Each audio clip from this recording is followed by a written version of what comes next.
Welcome back, everyone, to another episode of the MMA Pick'ems podcast, where I'll be breaking down UFC Fight Night Korean Zombie versus Dan Ige. And looking at this card, we have quite a few fun fights here. Not a ton of name value, but I think there are a lot of potentially very exciting fights, lots of spots here to make money, and there are a lot of prospects on this card to kind of look forward to watching as well. So, pretty solid card overall.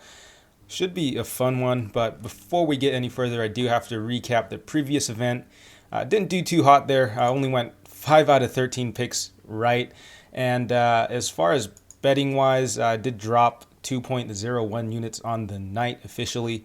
And let's dive right into it. So I did take a shot on Drew Dober there. Probably, not a terrible bet in my opinion, but in hindsight, it probably wasn't that great. But I did feel that Dober had a bit more upside going into that fight, and had he knocked Riddell out early, I definitely think that this would have looked like a solid bet. But Riddell showed great recoverability, good fight IQ in there, and was able to turn it around in the second and third round.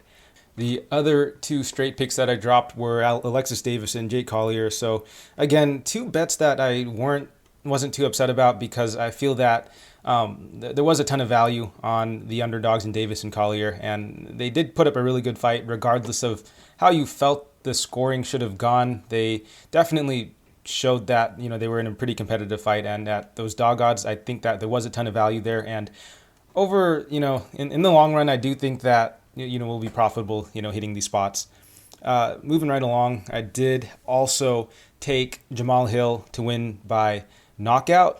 I did say earlier in the week that Hill is a bit green, and that definitely is a concern going into this fight, but I just felt he had a very significant advantage on the feet, and if it stayed on the feet long enough, I do see him getting the knockout. And I did not think that he'd get his arm just snapped off like that, but I felt that going into this fight, if he was defensively sound in there, he could definitely make Craig work a bit, maybe early in the fight, and then if Craig did tire out a little bit, he could potentially get the knockout. Obviously, that didn't pan out there, but it wasn't a big shot on it anyways. So, in hindsight, not a great bet, but it is what it is. And rounding out some of our other parlays that we had, I had Alan Patrick or Mason Jones over Alan Patrick last week in a parlay with Leon Edwards, and obviously Jones got the no contest there, so it ended up just being Edwards as a straight play.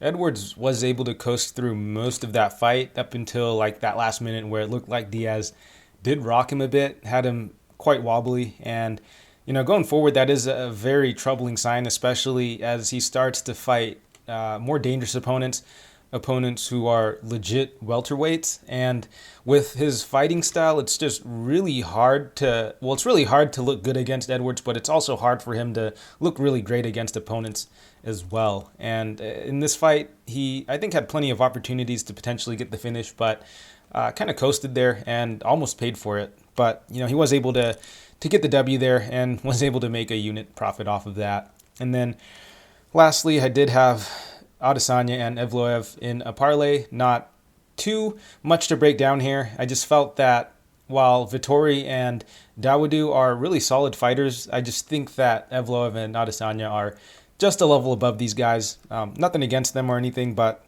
I just think that Adesanya and Evloev are just a bit better. So that will round out the recap for the previous event. Hopefully we could bounce back on this card, and there are a few spots there that I like already. But without further ado, let's get right into the breakdown for this card. And in what I believe is the first fight of the night, we have Lara Procopio versus Casey O'Neill. And right now, Procopio is the minus 140 favorite. Comeback on O'Neill is plus 120. So there's not a ton of tape on either of these fighters. I found a bit more on O'Neill than I did on Procopio, but from what I've seen from Procopio so far, it's basically just been her UFC fights. But she was in a really high-paced fight against Rosa, really back and forth sort of fight, lots of exchanges. Didn't look like her punches had the most power, but it did look like Rosa was wearing some of the damage. So while I don't think that she has really devastating power or anything, her punches do look like they have a bit of a sting on it. Her cardio seems to check out as well. I mean, that was a really high-paced fight, and while she does also have a background in BJJ, I think that her stand-up is pretty serviceable, but we did see her go to her grappling a bit more against McCann, actually, and that was a pretty high-paced grappling fight, too, if I remember correctly. So I think that her cardio definitely checks out there, and in the clinch, she does have a nice trip. Her top control is pretty solid. She's very fluid on top, and I do have to say, though, that was against Molly McCann, so I'm not sure if you could really read into that too much because McCann is a pretty bad grappler, if I'm being honest. So, yeah, definitely something to consider there. And something that was a little bit concerning in that fight was that it looked like she almost got armbarred by Molly McCann, which is also kind of concerning considering, like I said before, McCann isn't really a high-level grappler.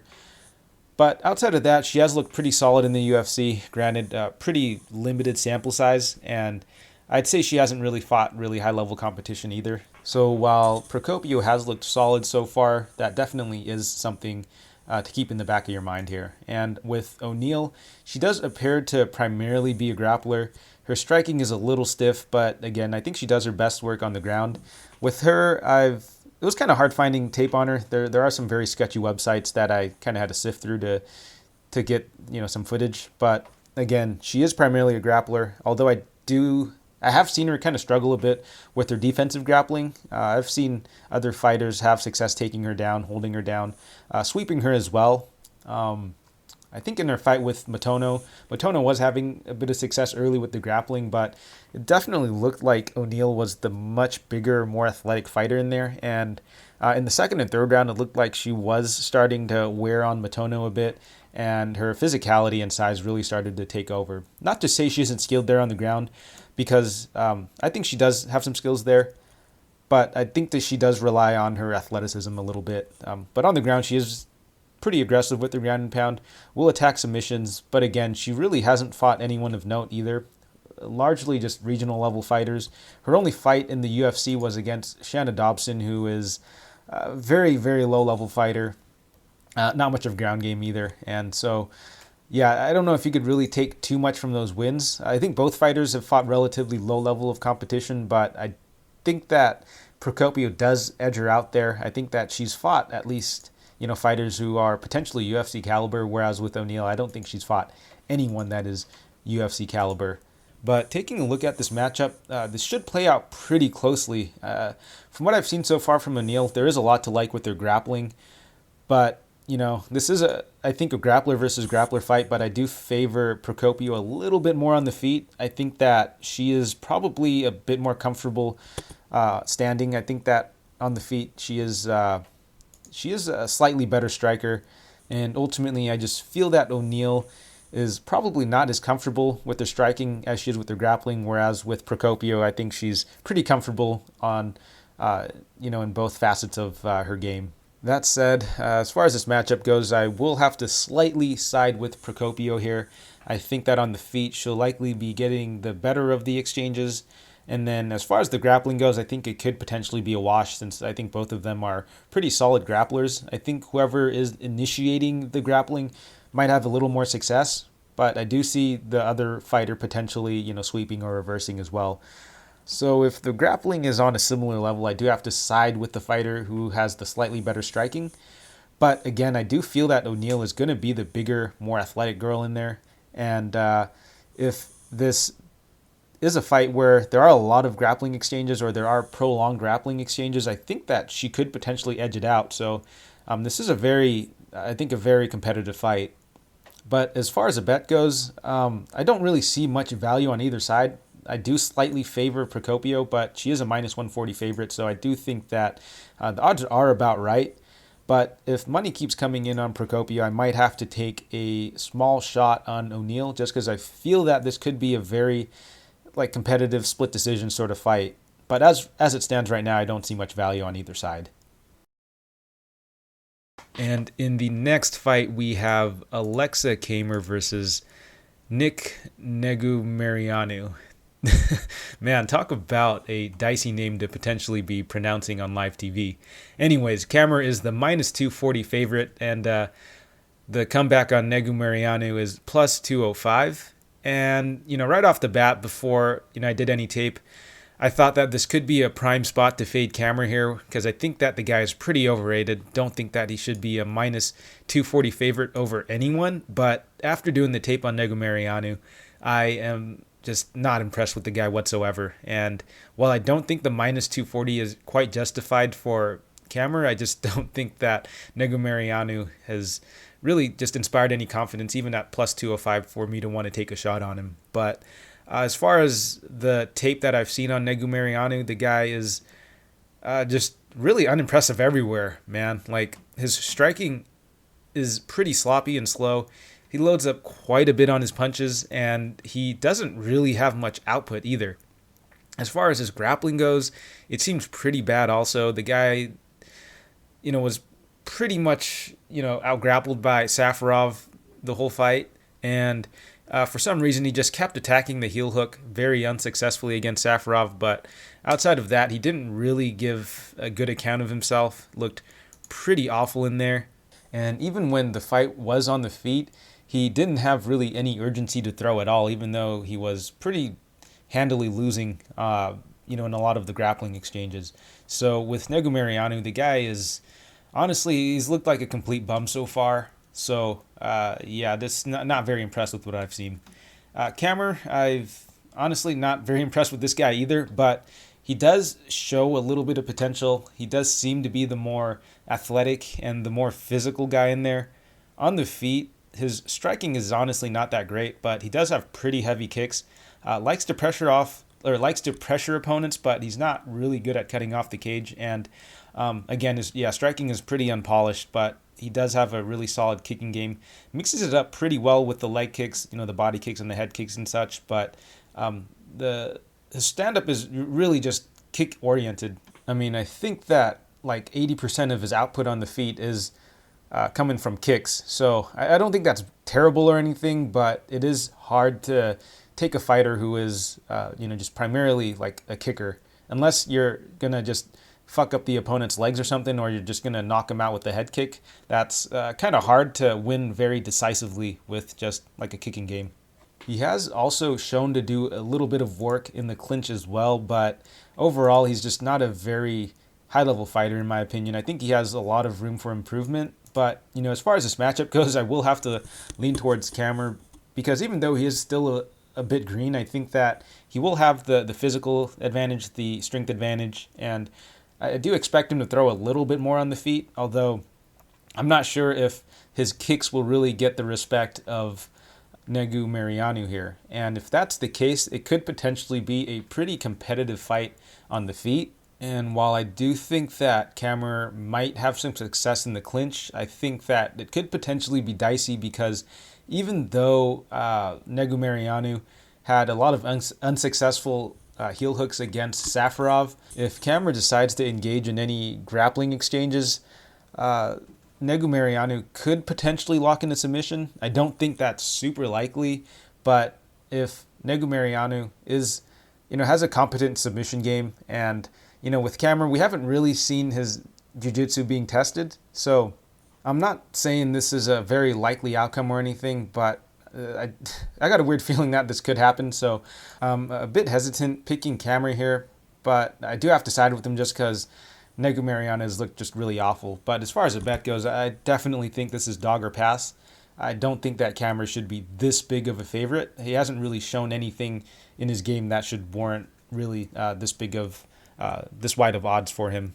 And something else to consider as well, even though Camur is pretty young and likely making improvement fight to fight, he's fought pretty recently, and I don't think he'll be making crazy improvements, during these 6 months off. Whereas with Negumereanu, the guy, I think he's been off for a bit over 2 years now, right? A bit over 2 years now, and he's still rather young himself. So if anything, I think that Negumereanu has a bit more upside as far as development goes. So I do think that this is dog or pass all day. I would not recommend laying the chalk on Camur at minus 250. So again, the pick here is Camur, but no way I'm betting him.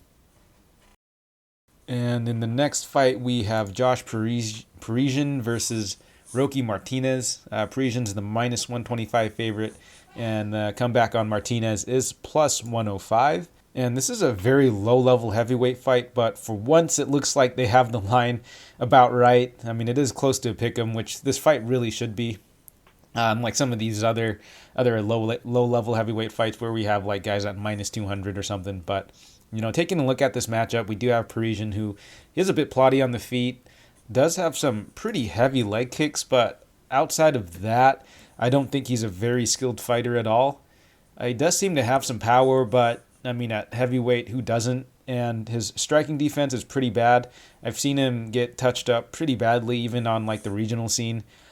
He does also seem pretty lost off his back as well. I mean, there was a fight where I've seen his opponent, this was on the regional scene, where his opponent was able to just out-grapple him for, most of, I think, the first round, a bit of the second round as well, but decides to throw a jump knee and slips and ends up falling on his back. And Parisian is able to just jump on top of him and lay some ground and pound on him to get the TKO. So, just very weird fights that this guy is in, and honestly, just very low-level opponents that he's fighting. I mean, he's fighting guys who are 8-10, 3-1, 4-4, 4-11, 3-6. So, just very, very low-level opponents that he's gotten wins over.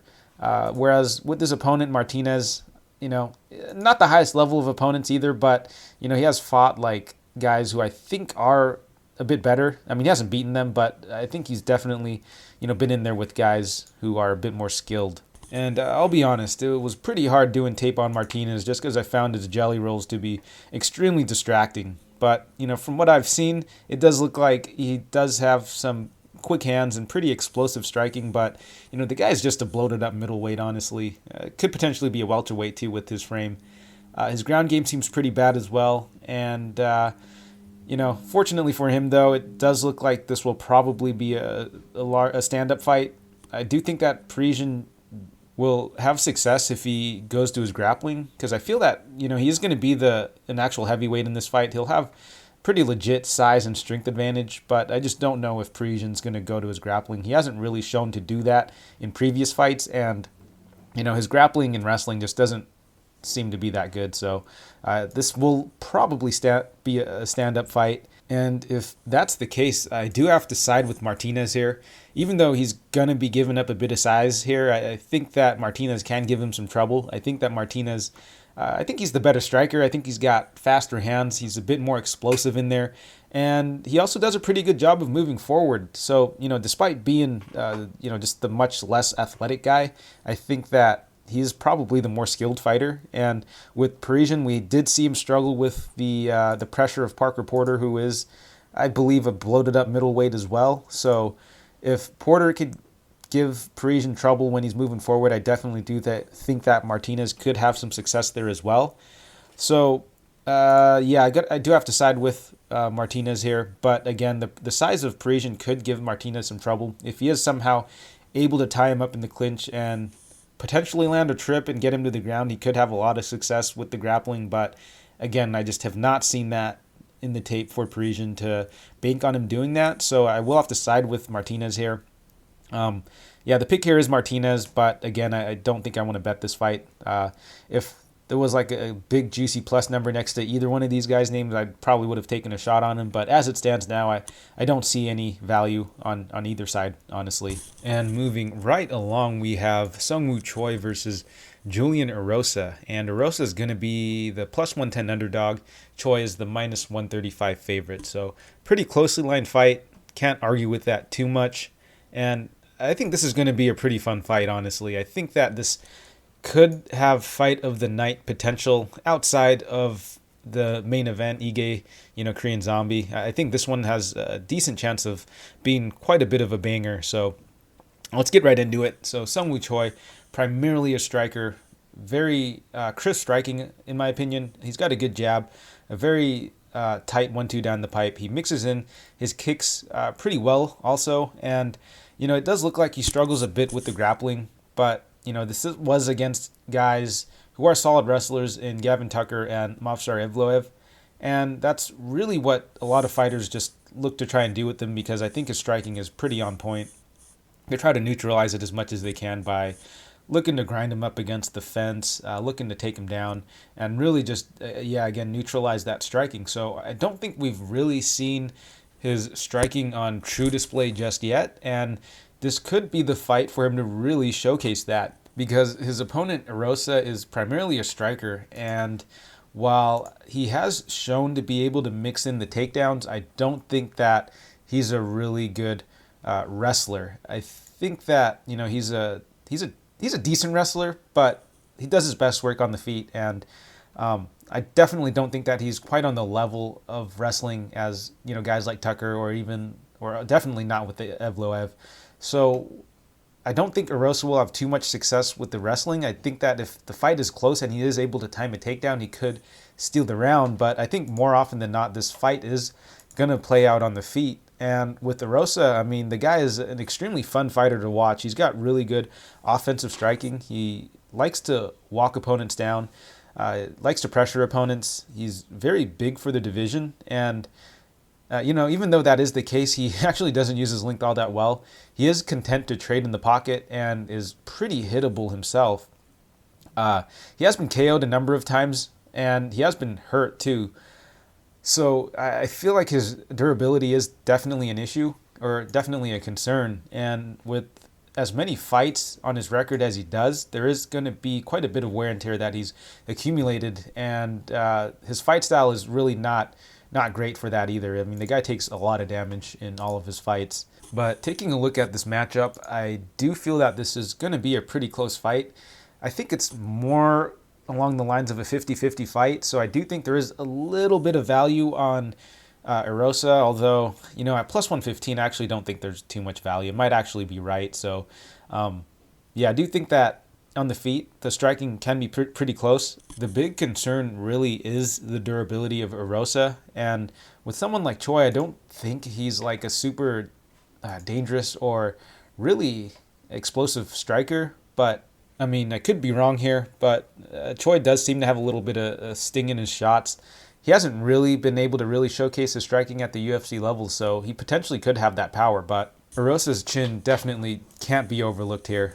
So for that reason, I'm just going to slightly lean towards Choi here. But again, this is going to be a very competitive, very fun fight. And I think that if Erosa is somehow able to get his wrestling going a little bit, he could potentially steal some rounds. But again, this is probably the weakest wrestler. Probably, I don't know. He did fight Zalal, who is starting to look like, not that great of a wrestler. But I do think that Erosa is probably the best striker he's fought so far, or best offensive striker at least. I think that Erosa is still a bit hittable, so there will be plenty of opportunities for Choi to land on him as well. And I do think that Choi is a little more defensively responsible with the striking. So yeah, for that reason, I do think I'm going to have to lean towards Choi in the stand-up. Again, I do slightly edge Erosa in the wrestling, but I don't think that Erosa will have too much success there. So I will side with Choi here. I think that he can win a decision, or he could potentially knock Erosa out.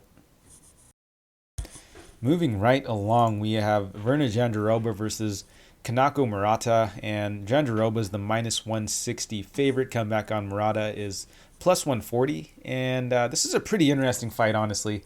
We have a grappler versus a grappler, very intrigued to see how this plays out. And with Jandiroba, her striking is honestly, I think, pretty bad. She's very slow on the feet. Her punches are kind of telegraphed. And, I do have to say she did look a bit improved against Dern, but this was against a Dern whose striking honestly isn't that great either. And Dern, again, loads up a lot on her strikes. She's not that quick. So I think that, compared to Dern, it did look like her striking improved, but I don't think you could take too much from that, especially since she'll be going up against Murata, who is a smaller, quicker opponent. I think that the speed discrepancy will be much bigger, the speed discrepancy I think will be much more apparent here. So definitely something to consider for this matchup. But with Jandiroba, again, she is primarily a grappler. She's got solid wrestling. She's got pretty good timing on her takedowns. Her jiu-jitsu is slick. Her top control is solid. And, I actually did have a bet placed on her against Dern. I thought that on the feet she would be a little bit slower, but I expected her to go to her grappling a little bit more because I felt that if she was able to get a takedown on Dern, she would be able to stay safe and potentially just grind her out on top. But maybe she was a little bit afraid of potentially getting subbed by Dern. But Jandiroba is a pretty high-level jiu-jitsu practitioner. I don't know why she was so afraid of Dern. I kind of get it, though, but, this was a very winnable fight for her. But in any case, she decided to keep it standing, which in this fight, I don't know if that's going to be a good idea because I feel that Murata's boxing is decent. She's actually got pretty quick hands. She does stand a little heavy on her lead leg, but as far as someone who's a grappler goes, her striking is actually pretty decent. It's definitely serviceable, and I believe she will be the better striker in this matchup. As far as her grappling goes, she does have pretty solid wrestling. Really likes to go for that single leg. Will run the pipe. Her top control is very solid as well, although it does look like she gets a little bit sloppy in there. In her fight against Dakota, it looked like there were a number of opportunities for her to get armbarred and triangled, but she got kind of fortunate there. Her cardio does seem to check out. She's able to go, 3 hard rounds with her grappling. I think she's gone 5 rounds before as well. So, yeah, her cardio seems solid. But as far as this matchup goes, this is a pretty tough fight to call, if I'm being honest. I think that both can have a lot of success with their grappling. I think that fight that you can kind of look at is Jandiroba versus Esparza, where, she was going up against a pretty solid, or probably, really solid wrestler in Esparza.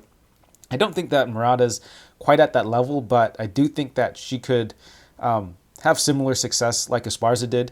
The only concern with Murata is it does look like her ground and pound is still a bit sloppy, and against a high-level jiu-jitsu practitioner like Jandiroba, I think that, you can't leave that many openings for him, man. Jandiroba is going to snatch up that arm and get the armbar or the triangle. However, if Murata is able to stay safe on the ground, I think that she could grind out a decision here. Because on the feet, again, I do favor Murata. I think she's going to be a little quicker. I think she's going to be landing a little bit more too. So if it's 100% on the feet, I do favor Murata a bit more.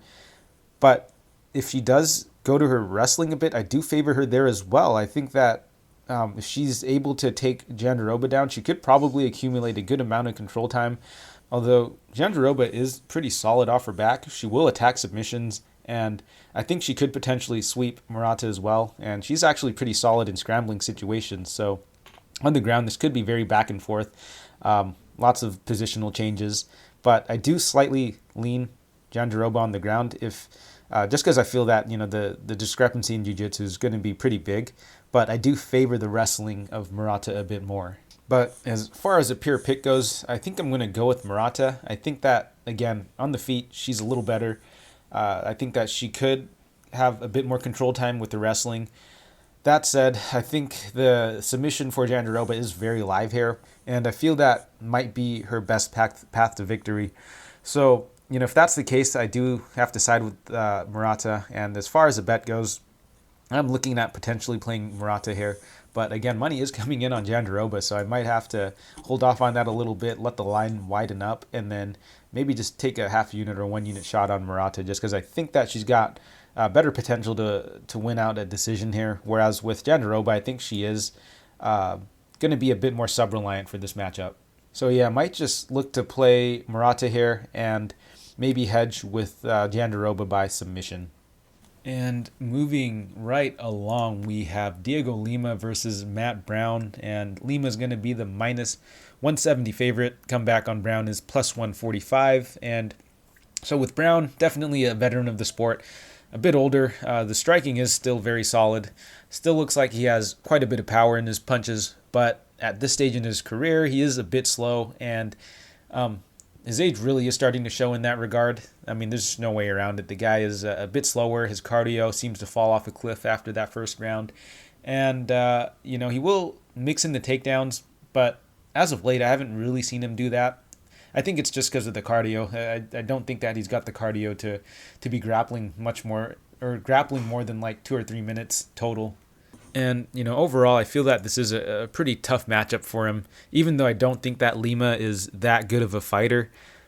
Like, with Lima, he is primarily a counterpuncher, pretty low output, does seem to have some pretty nasty leg kicks, but overall, just not a great fighter. That said, this is, again, a very winnable fight for him, just because I think that Matt Brown is really only got one good round of cardio. Outside of that, he falls off pretty hard. So yeah, I guess Matt Brown is dangerous in that first round, but Lima has been pretty durable for most of his career. And, outside of that first round, I think Lima should be able to coast to a decision. But the only thing that's kind of putting me off of Lima is the guy is very low output. And if he's not pushing the pace on Brown, Brown could kind of just hang in there. So, again, that first round, I think that Brown could win that first round. And if Lima isn't taking advantage of the cardio of Brown could potentially steal a second round as well, just because Lima doesn't really throw all that much.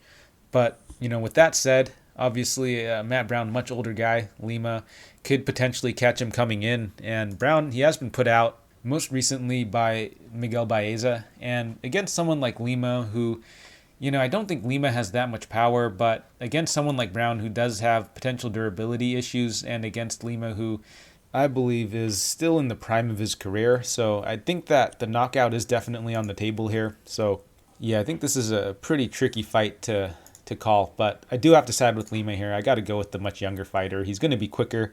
I think that, outside of that first round, I think that Matt Brown is going to struggle quite a bit, so I got to favor Lima here. But there's no way I'm going to bet Lima at minus 170. The guy just doesn't throw. I have a hard time betting guys as a sizable favorite who just don't have that much volume. So yeah, I'll pick Lima to win here, but ultimately I don't know if I could bet on Lima as this big of a favorite, and I think I need a bit more than plus 140 to take a shot on a 40-year-old Matt Brown.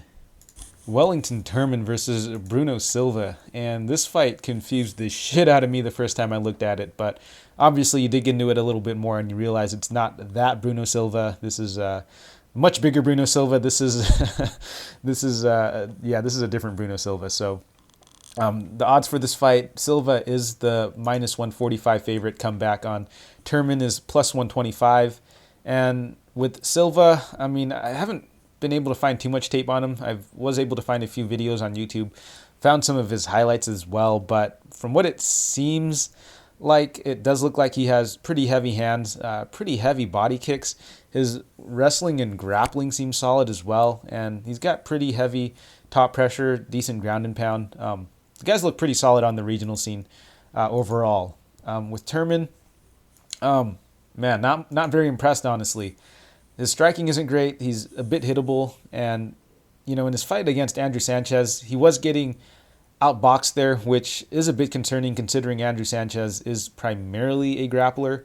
And with Turman, I guess it's understandable since he is a grappler as well. But even against Roberson, he was having a bit of a struggle there. Roberson was able to reverse him, was able to get some top time on him, and ultimately did end up, beating Turman. So just a very, very, very bad look for Turman. So, this guy is, I think, been underperforming in the UFC. He's a grappler who is getting out-grappled by a striker, and he is getting outstruck by a grappler. So this guy is just not that good, honestly. And, with Silva, from what I've seen so far, seems to be pretty solid. But the big hesitancy is this is his UFC debut, and the footage is a bit limited, but it does look like he's fighting some decent level guys on the regional scene. Not like super high level, but it doesn't seem like they're complete bums. So I think he does have that in his favor, but from what I've seen so far, the guy seems to pass the eye test. Really, the biggest concern is he's just making his UFC debut, and there's not a lot of tape on him. But overall, there's just, I feel like, a lot more to like about Silva than there is about Turman. So I will have to side with Silva here. I think that he might have Turman covered in all aspects. On the feet, I think he's going to probably be the better striker. I think he's going to hit a little harder. I think he could be the better grappler too. So yeah, I do have to favor Silva here. And at minus 145, it doesn't seem all that egregious of a line. Where he opened, it looked like he opened as a sizable dog, or as a plus 145 dog, but looked like that just got steamed pretty quickly. So where it stands now, I don't think it's too egregious. So at minus 145, I might end up actually putting a little bit on Silva here, just because I think that Turman is pretty low level. So The pick here is Silva, and I might I might end up putting a little bit on Silva after I'm done recording this. Moving right along, we have Joaquim Silva versus Rick Glenn, and this is a pick'em fight, minus 110 both ways. So Silva, he's got really heavy hands on the feet, very explosive striking. Honestly, can put anyone out if he lands clean, but is a bit one-dimensional. He's a bit of a headhunter, and obviously is very dangerous. But I don't see his style working out too well as he starts to fight more skilled opponents. And in the case of Rick Glenn, I don't think that Rick Glenn is bad or anything, but he is coming off a pretty long layoff, and I don't think that Rick Glenn is quite at the level that can really exploit the wild striking of Silva here. But going back to Silva real quick, I have seen him struggle a bit with the wrestling, but he is pretty good at working his way back to the feet. It's really hard to keep this guy down, and he is a really big, strong guy and is pretty explosive everywhere. I don't think his technique is too great, but he does have a lot of power and is pretty dangerous. And something I do want to add is his cardio does seem to check out as well. For someone that supposedly, hits as hard as he does, he is able to push a pretty crazy pace even when there is grappling involved. So from what I've seen so far from Silva, I don't think he's the highest of levels, but he has shown pretty solid durability, pretty solid cardio, and does pack quite a punch, which I think can get him pretty far in the UFC. I don't think he'll be like top 10 or top 15, but I think he'll definitely hang around at the mid UFC level. His opponent, Rick Glenn, is coming off a pretty long layoff. His movement is pretty unorthodox on the feet as well. He's a bit of a volume striker. I don't really think he has much power, and honestly seems a little slow out there. But all in all, I just don't think he's had a great UFC run. That said, I don't think Silva's had like a phenomenal UFC run either. But I don't think either guy has really had a good win on their record. But as far as Rick Glenn goes, he, again, is a bit of a volume striker. Will go to the wrestling a little bit, but is primarily a stand-up guy. And, as far as this matchup goes, I do have to side with Silva here. In fact, I do have a 1.5 unit bet placed on Silva. I just think that on the feet, Silva can possibly hurt Glenn. If he isn't able to get him out of there, I do see Silva landing the heavier shots. Whereas with Glenn, he does, I think, have the volume advantage, but he's not really doing the most damaging strikes out there. He is a bit hittable as well, so if Silva is able to land clean on him a few times, I definitely think that he could, potentially hurt him or bust him up, definitely win on the optics there. Secondly, Glenn is coming off of a pretty long layoff, and he is getting a bit up there in age. Actually, I think they're actually both the same age. Yeah, actually, they're both 32, so scratch that. But Glenn does have quite a few more fights, and coming off that long layoff, I just think the ring rust is. I think it's definitely going to be a factor here. I think he potentially will drop the first round just because he'll probably need that first round to really get his timing down and really get back into form. So I favor Silva to win that first round, and then if he's able to just win one of the other two rounds, I think he's in a good spot. So at the pick of odds right now, I think is a decent value on Silva. I wouldn't cap him higher than like minus 150 or so. So if he starts getting steamed during fight week, I don't recommend putting too much on him. But as it stands right now, I do see some value on Silva. So in conclusion, I do believe that Silva will be doing enough on the feet to win on the cards. I think he'll be landing the heavier strikes, the more damaging strikes, and I think that his cardio is going to be on point enough where he's going to be able to keep that going for a solid 3 rounds. So the pick here is Silva, and I do have a 1.5 unit bet on him. And in the next fight, we have Tim Means versus Danny Roberts. Tim Means is the minus 200 favorite. Comeback on Roberts is plus 170. And Danny Roberts, the guy's got quick hands, but he's a bit of a brawler. Gets a little wild on the feet and has extremely questionable fight IQ. This guy routinely makes fights much closer than they should be. Has a habit of looking to grapple in fights where I believe he has a striking advantage, and he's not even that good of a grappler. So I really don't know what this guy is thinking sometimes. But On the feet, I do think that he does have a bit of power. Again, he is a bit explosive in there, but I don't think he's a killer in there, but he does seem to have some power. And against someone like Tim Means, who potentially his chin, is a bit of a liability at this point in his career, it could be a little concerning, especially since Means is a pretty sizable favorite in this fight. And, I can kind of see why. Means has got pretty slick boxing, pumps the jab out pretty well, has a quick 1-2 down the pipe, and he is able to mix his kicks in there as well. And recently he has shown he could, hit some offensive takedowns as well to grind out a fight. His defensive grappling is a bit spotty though, and that is a little bit of a concern here, because even though Roberts is not that good of a grappler, Roberts can definitely go there to make the fight very sweaty. But overall, I do think that Tim Means is a very solid fighter. He's got good striking, but the main concern is really his age and his durability. It hasn't really shown in his last 2 fights, but he was going up against Laureano Staropoli and Mike Perry, and this is a Mike Perry who is looking more and more washed with each fight. So even though he did look pretty good in both of those fights, I don't know if you can really take too much from those performances. So, I do favor Means here in this fight. I think that he is the more skilled fighter. But Roberts, he can crack, even though I don't think he has devastating power. He can definitely catch Means here, who has been chinned before. The guy's been hurt. The guy's been rocked. So the knockout is definitely on the table. And, as low as I am on Roberts, he does have a penchant for getting into close fights. And I do favor Means on the feet. I think that, again, he's the more skilled fighter. I think he could land a bit more on Roberts.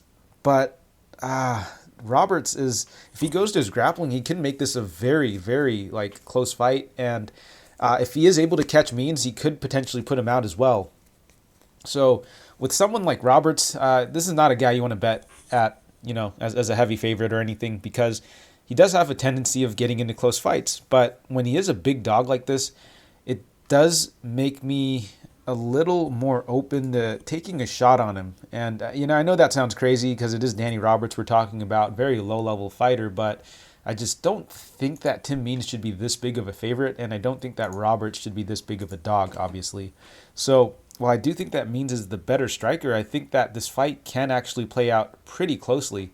Danny Roberts, while he hasn't really looked that great, he generally gets in pretty close fights. I know he got, kneed in the face by Pereira, but again, that's not a fight you can take too much from. And then Claudio Silva, he gets armbarred there, but up until then, it was actually a pretty close fight. So, I don't know. This guy's in a lot of weird fights, honestly. So, I don't know quite how I feel about this fight, but I do feel that the line is wide, and this might be one where I have to dig a little deeper in this, but to me, I think this is a dog or pass fight. I like Tim Means in this matchup, and I think I will pick him to win. But as far as a bet goes, I don't think he could be laying minus 200 on Means, who has, definitely the durability concerns, and, he's a bit older.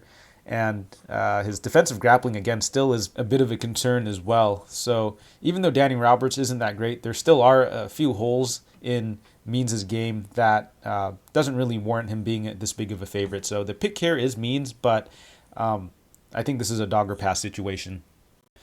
Khaos Williams versus Matt Semelsberger. And Williams is the minus 170 favorite. Comeback on Semelsberger is plus 145. And Semelsberger, so on the feet, he's got pretty good striking. Really good educated jab. I do like how he pumps out that double jab as well. Very solid straight right, overhand right. He's got a pretty decent kicking game as well. His takedown defense does seem a bit shaky. He was taken down and held down by Kamchabekov, who is a pretty mediocre regional fighter, in my opinion. A lot of the times he was just overextending on some of his punches, and Kamchabekov was able to just time him and take him down. That said, I don't think this should be too big of an issue in this fight. Khaos Williams isn't like a big-time grappler or anything. The guy is a pretty one-dimensional striker, if I'm being honest. But yeah, as far as Williams go, he does have a ton of power, but his striking is a bit wild when he's moving forward. I think that his counter-punching is really what's been his moneymaker. He's got great timing and, again, a ton of power, very explosive.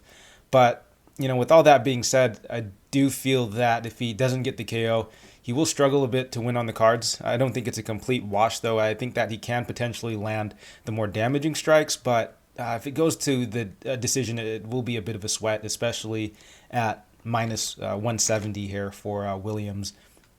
But as far as a pick goes, I do have to side with Semelsberger a little bit more here. Williams, obviously, he is dangerous, but I do favor Semelsberger in the sense that I think he is the more dynamic striker. I think that he mixes it up well, or mixes it up a little better on the feet.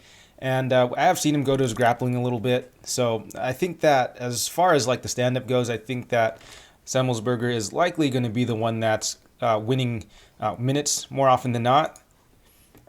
That said, though, again, Williams is very dangerous, but I don't know if I could just bank on him getting the knockout at minus 170. I think that, that's quite a bit to lay on someone who's pretty KO reliant, honestly. And, he can win the decision here, but I think that over the course of 3 rounds, I do favor Semelsberger a bit more if it goes to the cards. And again, while I do think that the knockout for Williams is live here, you have to really look at the guys he's fought before, right? So, he makes his UFC debut against Alex Morono, gets the knockout against Abdulrazak Alhassan, and then gets matched up with Michel Pereira, who, I did take in the last fight, but, that was a bit of a sweat of a fight. I think that, Pereira, he was a little tentative that fight. Obviously, I think he respected the power of Williams quite a bit there. But again, you have to consider some of the other fights, right? Like Alex Morono, the guy's probably one of the least athletic guys in the division here, and he catches him.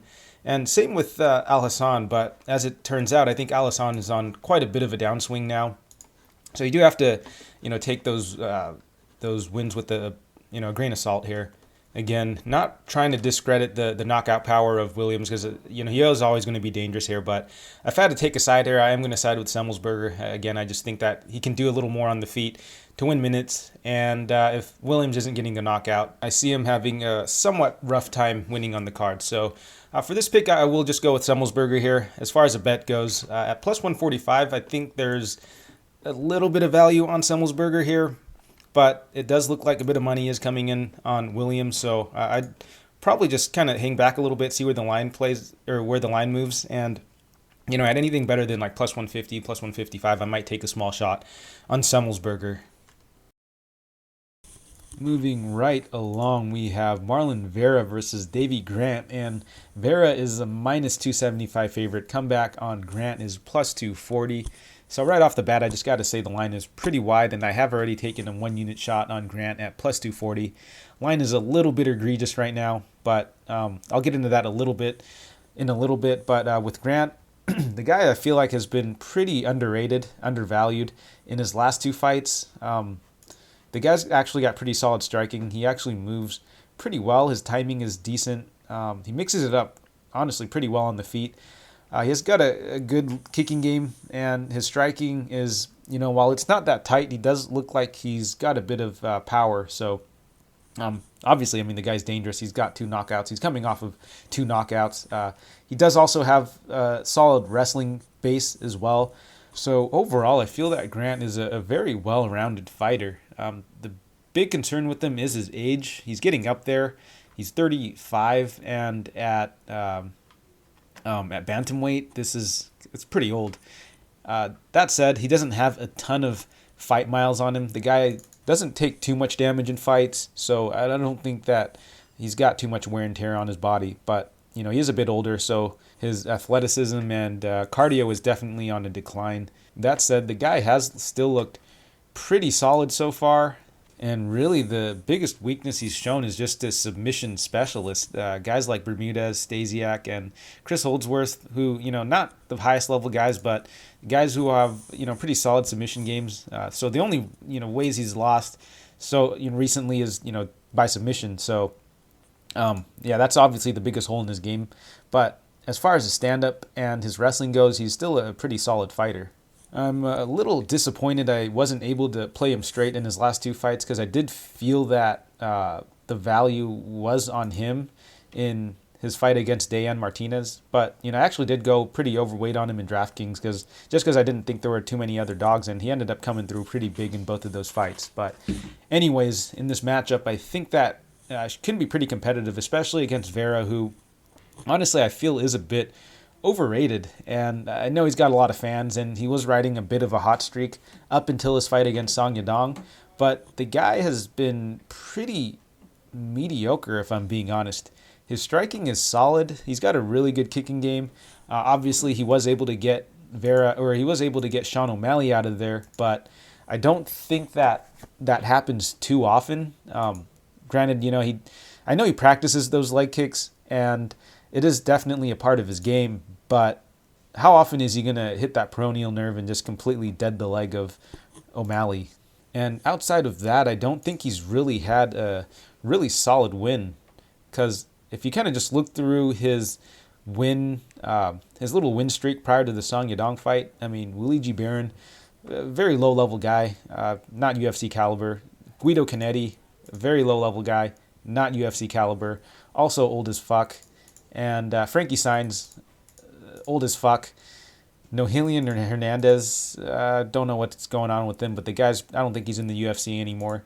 And then Andre Ewell, who might be his best win, outside of Sean O'Malley, of course, but might be his best win so far. But this is Andre Ewell, who's 17-7, known gasser, and really just a very mediocre fighter.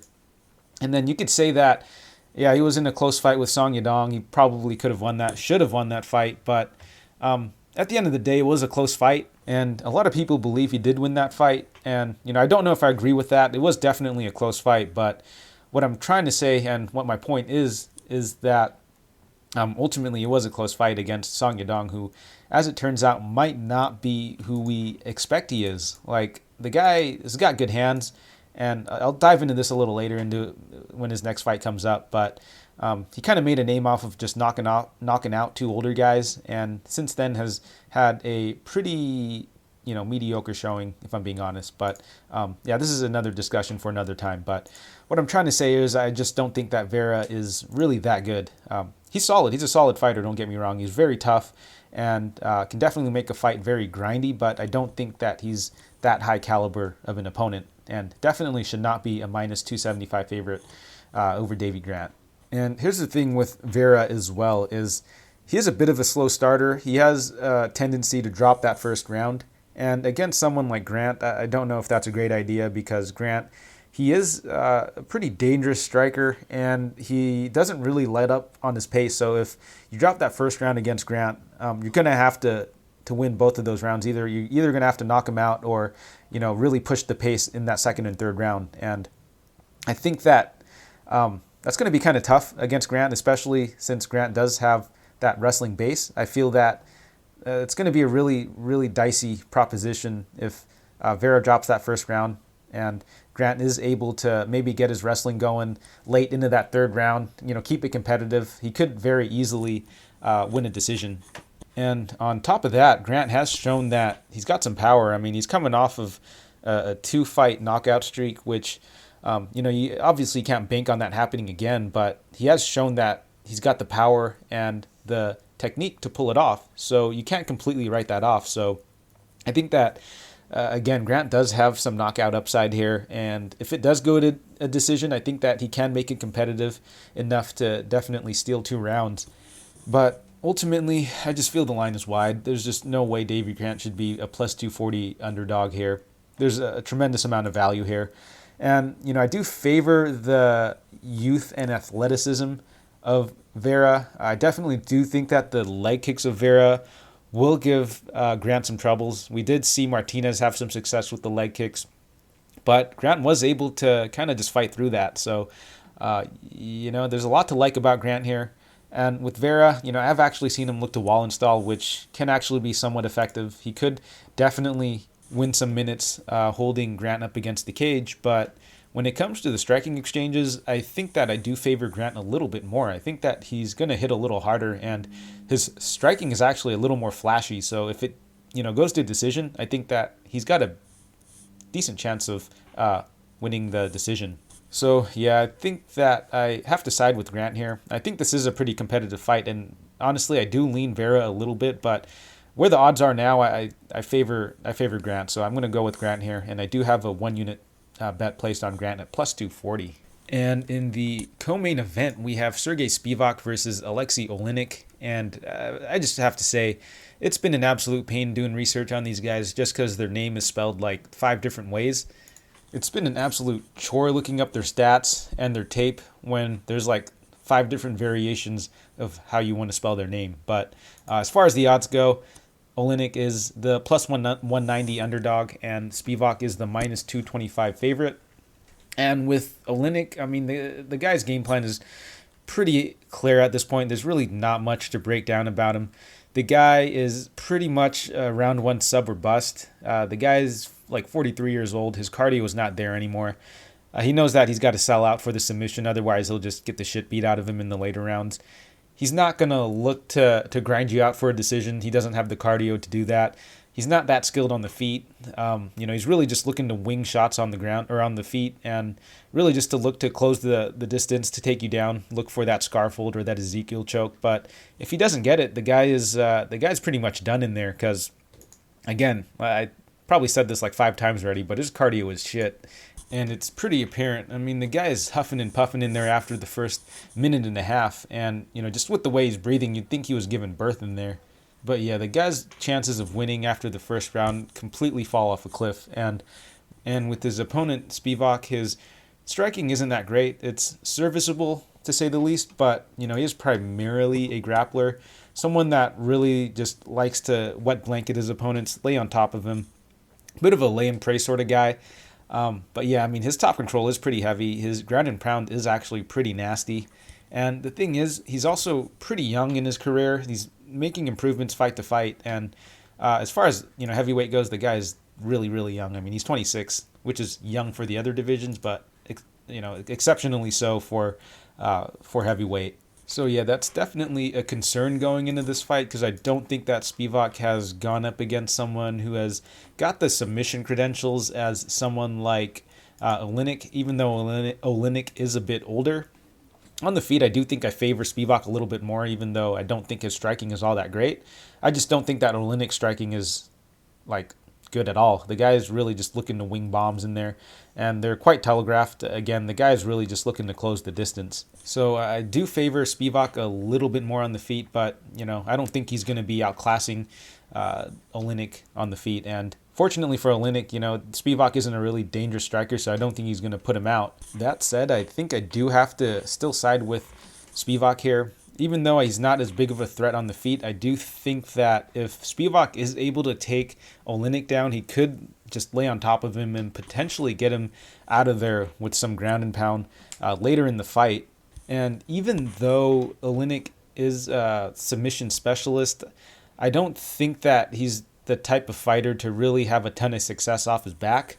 A lot of the chokes that he gets is, when he's on top, he's not going to be, I don't think he's going to be getting an armbar from guard. I don't think that he'll be hitting any triangles. I think he'll have much more success if he's on top. But again, I can't be too confident about this take because we haven't really seen Spivak's jiu-jitsu being tested just yet. That said, though, I do favor the youth and the athleticism of Spivak quite a bit. And if he's able to stay safe on top, I do see him potentially just either grinding out a decision or possibly getting a finish from ground and pound a bit later in the fight. So I do have to side with Spivak here. I don't know if I want to bet this straight. However, I am looking at the round 2, round 3 knockout props for Spivak, just because I think that if Oleinik tires out after that first round and Spivak is able to get him down, I do see a knockout being pretty likely for Spivak. So the pick here is Spivak. Nothing from a money line perspective, but I am looking at round 2, round 3 knockout for Spivak. And finally, here at the main event, we have the Korean Zombie versus Dan Ige. And this is lined pretty closely right now. It is a pick'em, actually, minus 110 both ways. So with Dan Ige, I think he is a pretty well-rounded fighter. He's got good, tight boxing. Does have decent power. He is coming off of a knockout win, but I don't know if that's something you could take too much from. He landed clean on Gavin Tucker and just put him out in like the first minute.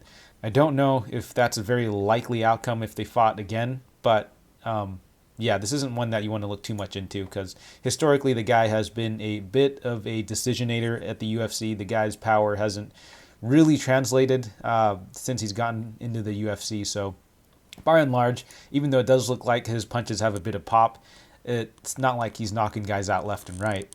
His combination striking is on point. He digs to the body well. Does seem to have pretty good clinch striking as well.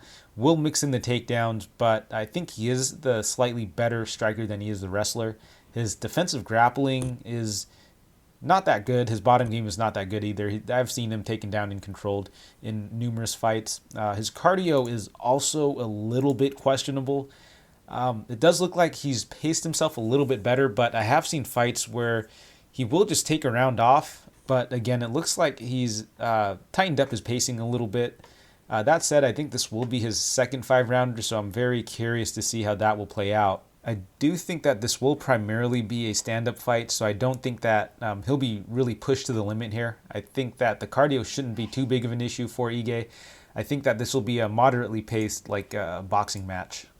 Ige has also shown pretty good toughness in most of his fights. He's never been knocked out, but he has taken a ton of damage and has been dropped before, but he has never been knocked out. So from what I've seen so far, I think his chin should be able to hold up, but Zombie is a pretty explosive striker. The guy is dangerous on the feet, and let's get right into Zombie here. He is a very fan-friendly style. The guy just loves to move forward, happy to trade with opponents. He's got great counter-punching, very good timing on his counter-punching, and with that said, though, he doesn't really seem to set up any of his strikes offensively, and honestly, I don't think when he's moving forward, I actually don't think his striking is all that great. He just has really just phenomenal timing on his counter-punching. But yeah, he also does have pretty devastating power, but his footwork is almost non-existent. The guy has long moments of time where he's really just standing still and just waiting for his opponents to throw before he'll slip out of the way and look to throw his own shots. But his style really relies heavily on him landing his power shots, and I just don't know how that will age for Zombie here, especially as he starts to slow down a little bit. His timing might not be as great, and while the power might still be there, the durability is starting to take a bit of a hit, as we've seen, and it does seem like he has a pretty big weakness towards spinning attacks, right? The first time it lands, you could say it's kind of fluky, but the second time it happens, you definitely have to look into it a little more. And, if I'm Ige, I'd definitely look to maybe throw a few spinning attacks in there. It's definitely worth a shot, right? If you're Ige, just based off of the success that some other fighters have had. It's not guaranteed, but it's definitely worth a shot, right? Anyways, I feel this fight is a bit tough to call, and I think the line really does say it all here at a pick'em. I think that on the feet, this could be a very competitive match. Again, the counterpunching of Zombie is could definitely be a threat for Ige here. I think Ige will likely have a bit more volume, or the volume advantage here. I think that his boxing is actually a little bit slicker, but I do see Zombie potentially timing Ige here. But again, with how still Zombie stands, I think that Ige won't have any trouble landing on Zombie. It's just whether or not he could take the power shots of Zombie here. And I'm leaning towards yes, because while he has been dropped, he has shown really good recoverability. And, he is pretty durable overall. And at this point in his career, I'm starting to feel that Zombie is a bit KO or bust. I think that he could potentially win a decision just because I think that he'll be landing the heavier shots, but his output actually isn't the greatest. And he could start to fall behind pretty quickly if he's not landing his power shots. And, he had, somewhat favorable matchups in Frankie Edgar and Renato Moicano coming back, although that was a really good performance against Moicano. Can't take that away from him. But if he doesn't knock Moicano out, how do we see this fight playing out, right? So, if he could absolutely just come in here and starch Ige, but if this goes the distance, I do favor Ige here. And I think the intangibles kind of are in Ige's favor. I think that as far as age and athleticism goes, I think that I slightly have to lean towards Ige, even though I think Zombie might be the more explosive striker. But overall, I just think that Ige is still in his prime, whereas with Zombie, I think he's a bit past it. I think his durability is a bit gone, and even though Ige isn't really like a power puncher, I think with Zombie, the amount of damage he's taken over his career, I do think his chin is gone. And while Ige might not be able to take full advantage, I do think that, over the course of 5 rounds, he could potentially hurt Zombie. He might not be able to knock him out, but I think he might be able to rock him. That said, again, Zombie is still very dangerous and can definitely put Ige out, but I just have to side with the guy who's got more minute winning potential. And lastly, I do think that with Ige, I think he can go to his wrestling a little bit and have some success there as well. So if he's able to just mix in the wrestling a little bit, I think that he's got a good chance of winning the decision here. So I will have to side with Ige, and I think that I might have to put a small bet on him where it stands now. I think there is a little bit of value on him. I think that Ige will likely get it done via decision, and I will likely place a bet on him later, maybe about a unit and a half on Ige.